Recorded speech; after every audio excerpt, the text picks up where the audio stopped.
Okay. So remember, Buzz just woke up, came up from out of the underneath of the ship, and now is looking out at the volcano area where she can see the eruption of the volcano. She can see Miss V grabbing a hold of,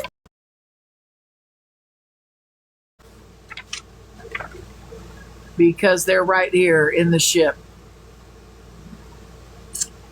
They're right here in the ship. And so what it is they can see. Buzz has woken up, can see everything. Maritza can see everything. Miss Z can see what's happening above this volcano. That volcano right there.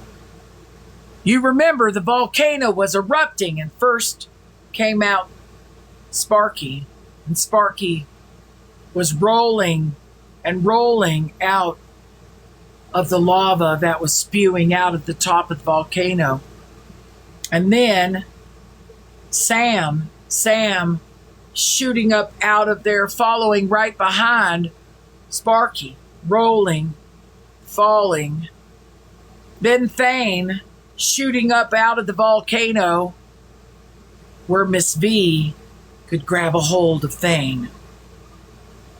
And as she did and was riding Thane, Thane tried to fight her, tried to buck her off, and she held on to him tight. She drew back behind her and pulled out a sword. It had a little point on the end of it. And what she did was she grabbed a hold of his horn, bent his head down, opening up a spot between the scales and sticking this dagger right in between. You could hear him wail, "Ah!"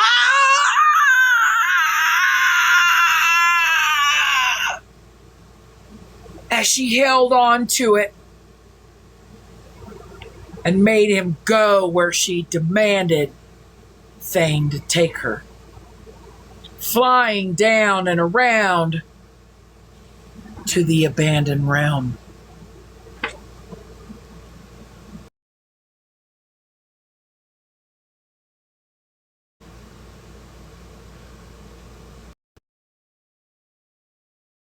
So Sam and Sparky landed on the beach about right here. Miss V came, grabbed a hold of Thane, and flew Thane to the abandoned realm.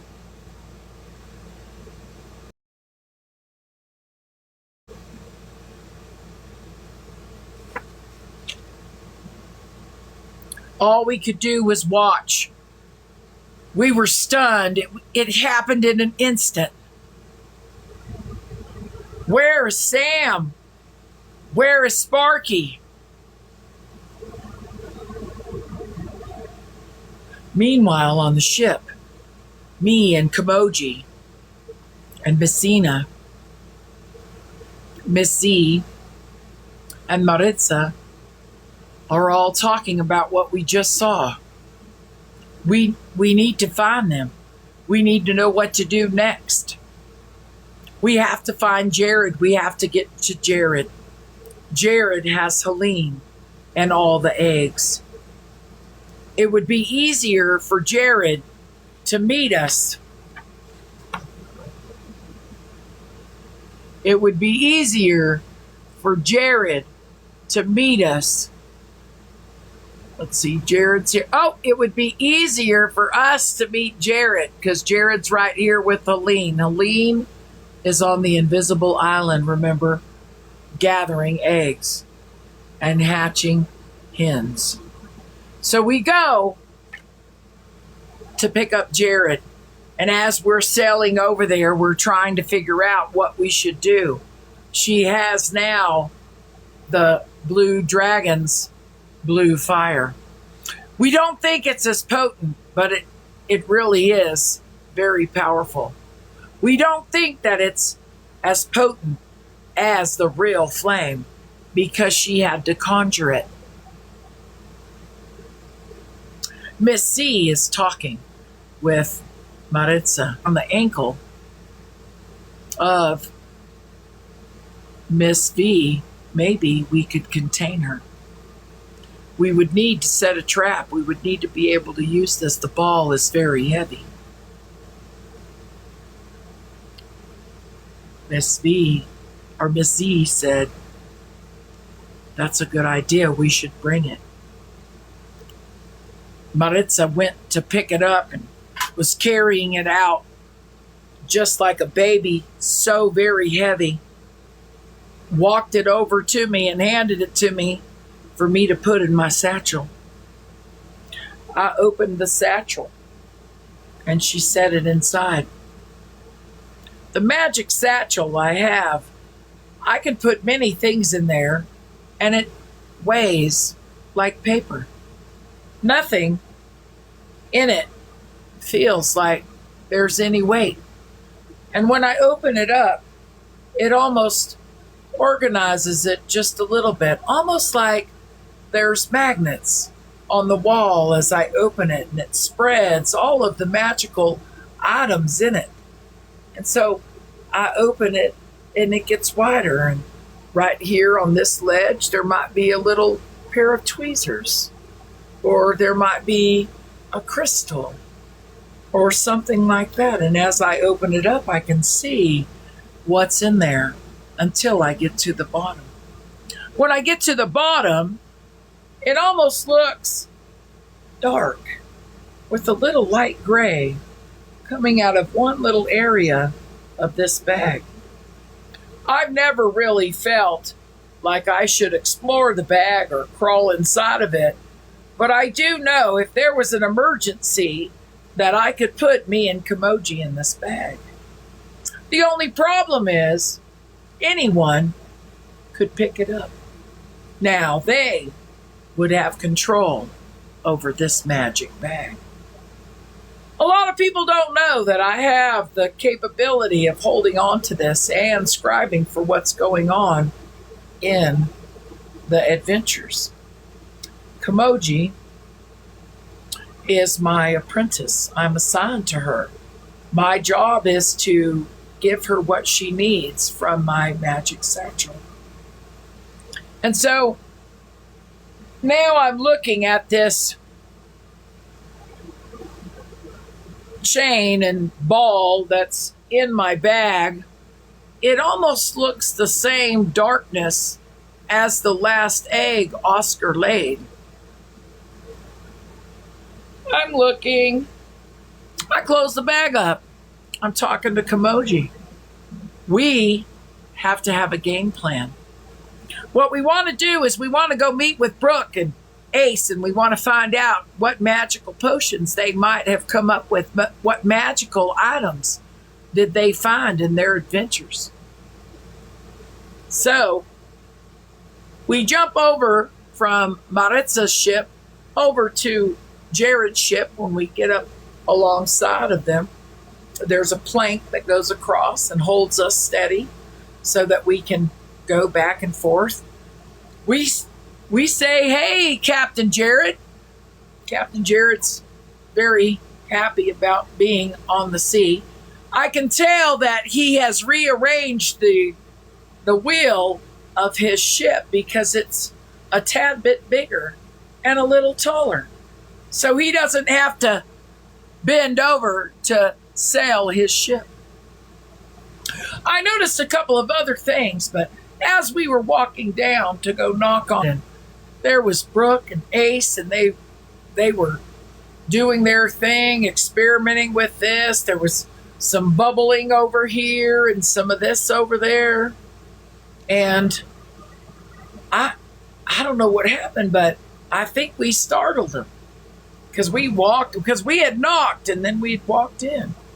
The next thing we know, one of the little dishes that were sitting on the counter kind of started getting smoke in it. So it was peculiar to see the smoke was pink with a little bit of purple. And it was like fizzing and smoking, this little round glass thing that Brooke had been adding some kind of something to.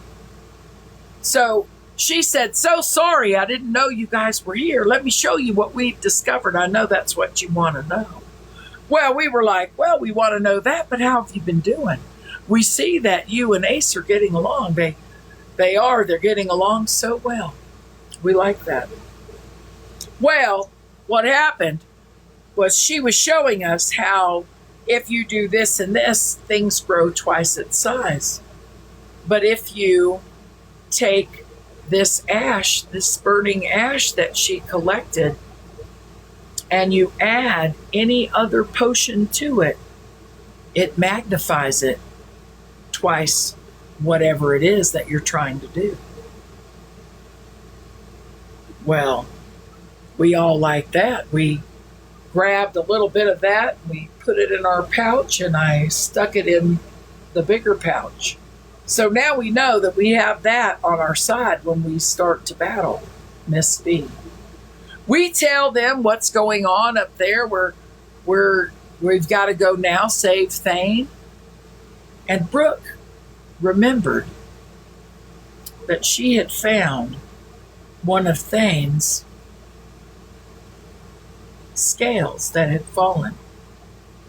She said, "This will come in handy." And she handed it to me. I knew exactly what to do with that. Kamoji looked at me, knowing exactly what I needed to do with that. And that I stuck in my pocket. I know that I will need to have it quickly. And I put it in my pocket. That scale. Meanwhile, back on the beach, Sam and Sparky, who had just landed looking up, seeing Miss V take Thane off into the distance. Sam, very angry, stretches out on the beach, lifts the wings, starts to flap, and as she flaps, her wings were heavy.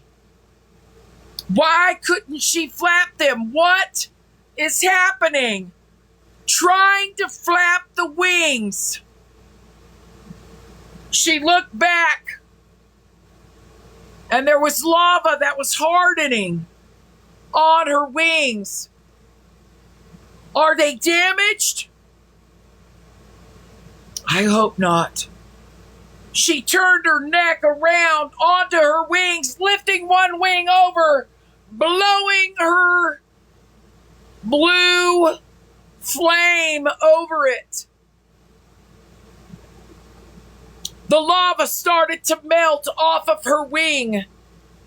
She knows that her breath is hot. She hits it again and melts more. She melts it all off, noticing Sparky in the same way. She hits Sparky with the blue flame. Sparky starts to melt. Sparky starts to flutter the wings. Sparky moves the arms. All of the lava comes off. It's too late now to find Thane. They both start flying up, and as they're flying, they notice that both ships were over at the castle side by side. Sam knew that she needed to get back to the ship. She knew that she needed to let them know. If they didn't know already, she needed to know. She needed to tell them. She gets down. They fly over to the ship. They come down. And as she comes down, she sees Miss C. Miss C looks over at her. Sam bends her head down, knowing that she has been trying not to be a dragon at all.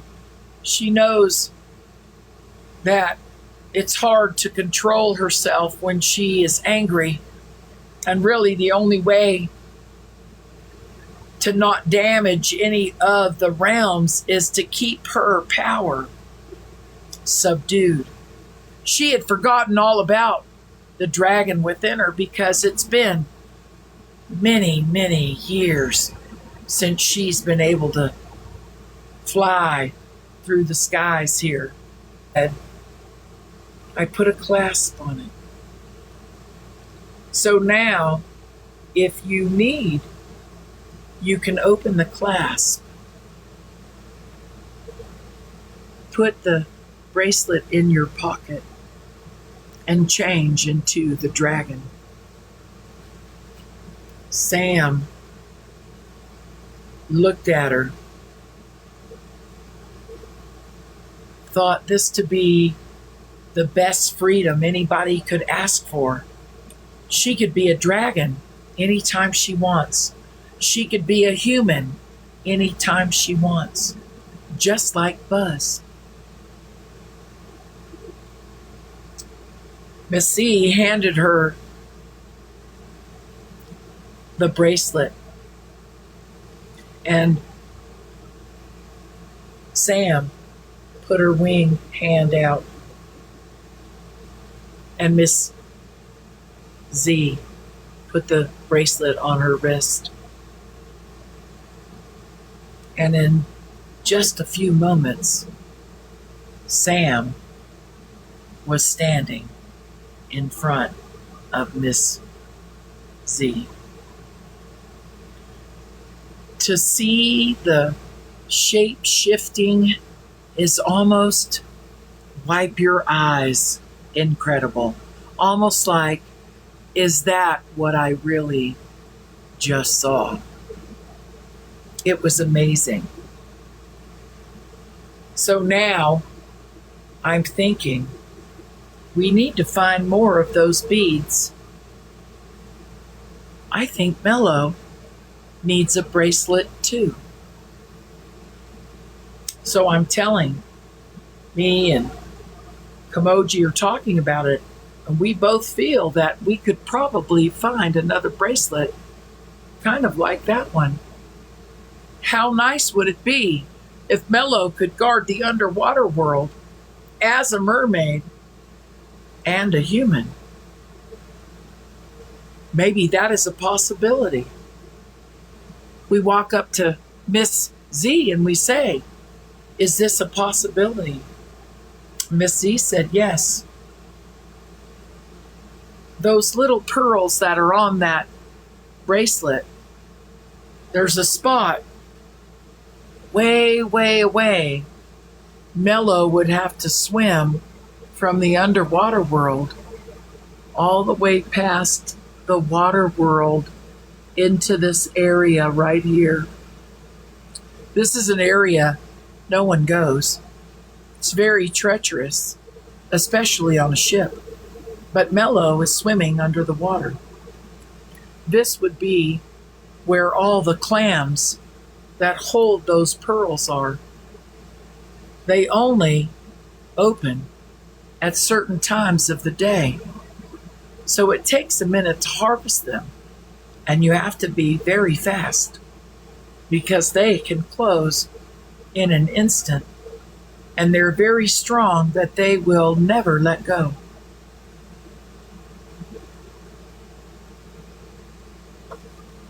So Miss Z grabs her crystal ball, whispers in it to Mello, saying, I need you to come to the ship.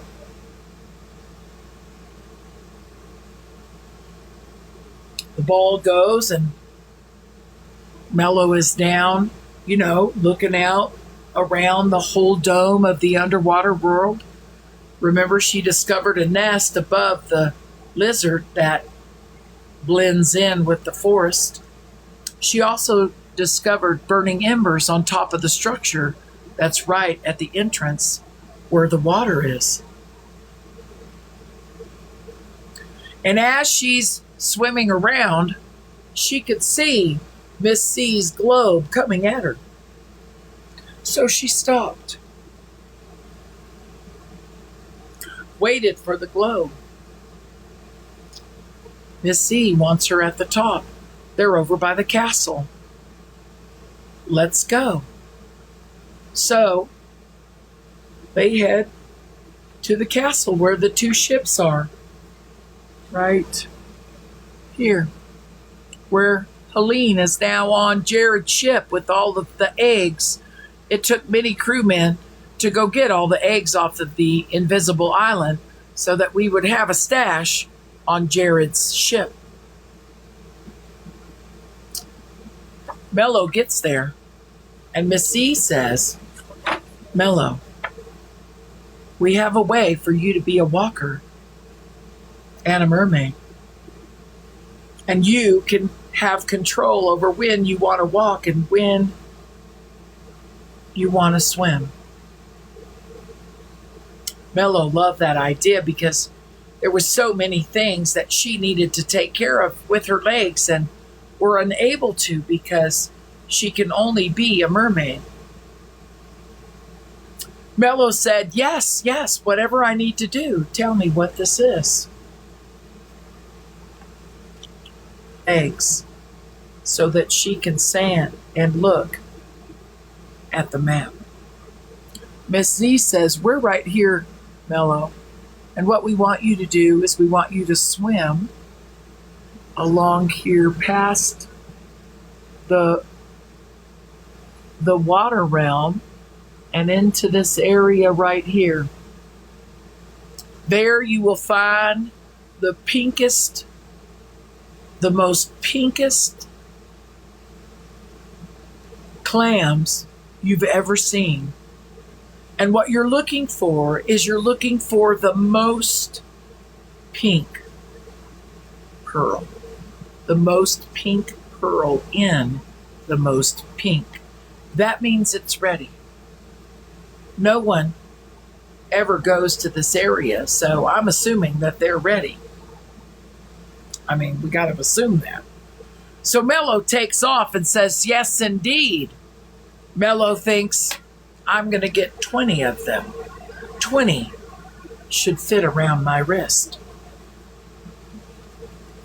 So Mello takes off and starts swimming and swimming to get to this area right here. And as she's swimming, it's the most beautiful underwater display of fish and coral and all vibrant colors as she's swimming through this beautiful underwater area. She's never been past the water realm. She was told that that's not really a good place to go because on the other side of that is a vastness of nothing. Just a vastness of nothing. She's never even thought what a vastness of nothing would look like. Maybe she'll go investigate that as she's looking for those pink clams. Meanwhile, let me see, where are we? Meanwhile, Buzz, now having a conversation with Sam about changing back and forth and how proud Buzz is of Sam being able to take this next step. Because remember, Sam is still a very young dragon. Not as young as Sparky, but still young. Sam, with her voice as a human, is very upset that now Thane is gone. Thane, the dragon, the future of the Seven Realms, is now in Miss V's hands. Miss V, who is going to do bad things using Thane. We know that they have landed over in the abandoned realm and that we need to go find them in the caves that are on this realm. We have a few things that we need to be able to capture Miss V. We have a few things that maybe we would need to rescue Thane. We have to have a game plan. We have those eggs. Jared shouts over from his side, Captain Jared here. I have all the eggs on board. We can start moving them from on the ship with Jared, making sure that all the eggs are where they're supposed to be and none of them are cracking. I notice as I look at some of them that they glow a little black and a little blue. And the eggs just almost look like they're moving if you look close. I don't know what we're going to do with these eggs. Kimoji doesn't know what we're going to do with these eggs. But we have them. Maritza walks up to me and says, I need the black egg that's in your satchel. And I open up my satchel and I pull out the black egg and I hand it to her.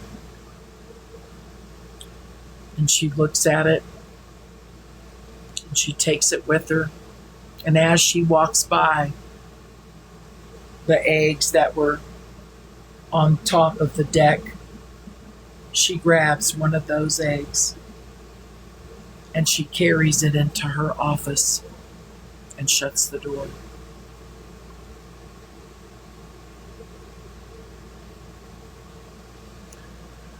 So Buzz and Sam and Sparky are now all talking about what they might need to do.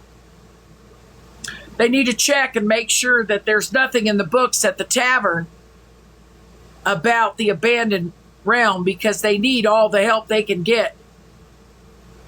And so they tell us, we're going to fly over there and we're taking Sparky with us and we're going to look for those books. We said, okay. Me and Kimoji, we're going to wait because we're going to have to be on the abandoned realm. So we're going to wait right there. Maritza, in her office, on her table where the maps are, has both eggs laying in front of her.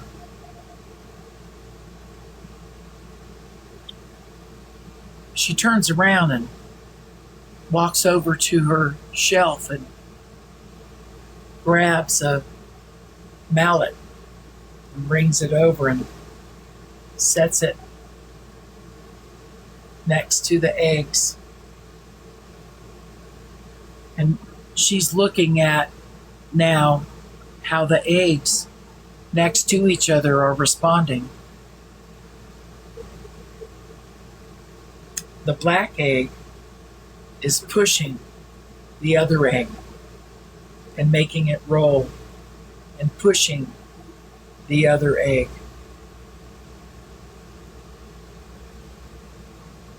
She thought this to be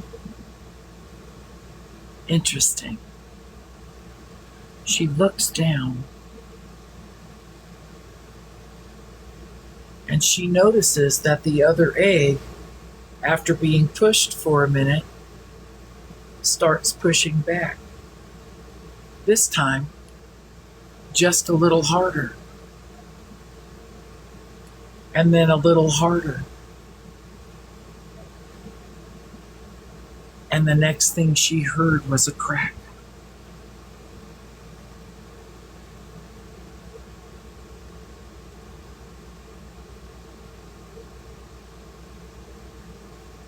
Heck yeah! What do you think? I like, okay, yeah, that's good. A crack in the egg. What could that be? Maritza, what